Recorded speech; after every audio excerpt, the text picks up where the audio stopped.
Mesdames et messieurs, veuillez accueillir Guillaume Pressescott. Je pense que Pluton devrait être considéré comme une planète. Parce que dans le fond, genre, 9 planètes, c'est mieux que 8 planètes. Ok. C'est ça, là? Guillaume, capote pas, là, mais on va t'aider un peu. Est-ce qu'on peut voir ton texte? Un texte? Quel texte? OK, mais la première chose que tu as besoin pour participer au Flip Fest, c'est un texte! Wouh! Flip Fest! Et inquiète-toi pas, on va te montrer comment écrire un texte solide. Flip Fest! Alexandre, collaborateur de Flip, est-ce que t'es excité? Pascal, animateur de Flip, je capote. Et moi, quand je fais du stand-up, je commence toujours par un bon texte. Ben oui, c'est la base. Puis chez Flip, écrire des textes qui font réagir, on connaît ça. Hashtag sans filtre. Vous en souvenez de ça? Prendre des photos sans utiliser de filtre. On est beau, naturel. Mais quand est-ce que tu sais que tu as le consentement? As-tu besoin d'avoir un contrat signé? Je vois pas en quoi être capable de recracher la matière le jour de l'examen fait en sorte que t'es plus intelligent que moi. Ça veut juste dire que t'as une bonne mémoire. Par exemple, un Canadien moyen consomme pour 70 000 mètres carrés de ressources par année. Se présenter au Flip Fest sans texte, c'est comme faire de la pêche en mer sans bateau. Ah, mais c'est clair que ça fonctionne pas. Mais là, écoute-nous bien parce qu'Alexandre puis moi, on va te montrer comment écrire un super bon texte en 5 étapes faciles. En 5 étapes faciles! En 5 étapes faciles. Pas 6 étapes faciles. 5 étapes faciles.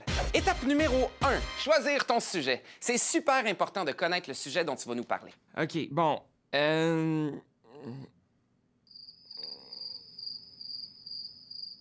Choisis un sujet qui t'intéresse. Comme toi, Alex, qu'est-ce qui t'intéresse? La pêche, c'est relaxant, je vis tout le temps le moment présent, puis je sors tout le temps plein de métaphores sur la vie. Sujet intéressant, for sure.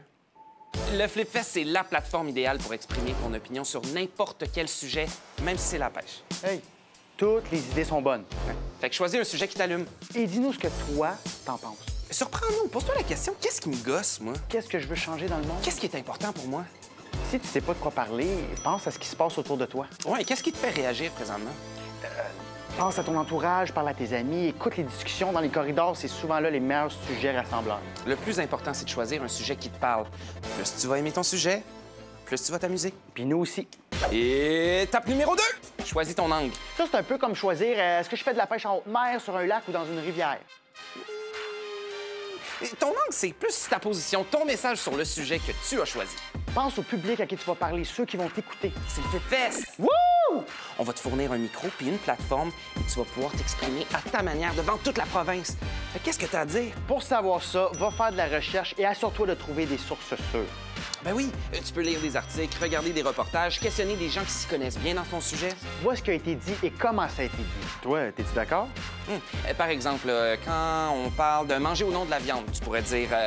Notre consommation de viande est en train de ruiner la planète. La solution? Arrêtez d'en manger. Tu pourrais aussi dire... J'aime tellement ça, le bacon, je pourrais jamais vivre sans ça. Ouais, 2 messages valides en soi, mais qu'on a entendus souvent. Mais si tu nous disais... Je crois que si on veut continuer à manger de la viande, va falloir avoir une alimentation centrée sur les insectes. Je m'explique.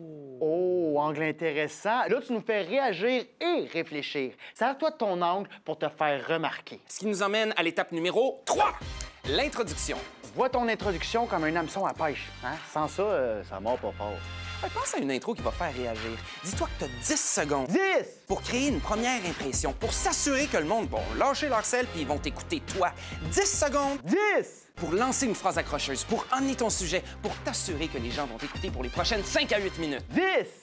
J'ai dit 5 à 8. Ah, je t'écoutais plus. Vous voyez, ça se perd vite, l'écoute. C'est pour ça que vous avez besoin d'une killer phrase d'ouverture. Oublie les phrases genre... Depuis la nuit des temps... Sois plus intriguant que ça. Tu veux parler des changements climatiques? Commence avec une phrase comme...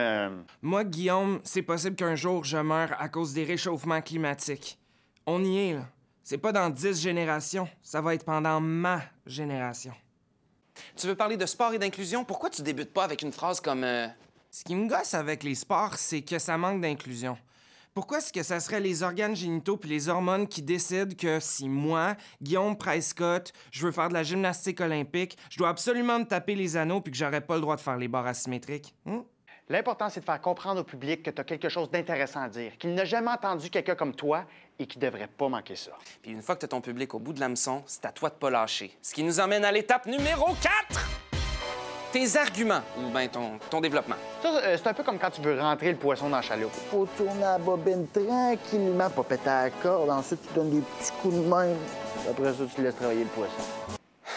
Dans ton développement, tu veux convaincre ton public de ton point de vue. Tu dois présenter tes arguments de manière intéressante et variée. Mais travaille la progression de tes idées. Comme ça, s'il y a quelqu'un dans le public qui est plus ou moins d'accord avec toi, il ou elle va comprendre sur quoi tu bases ton argument.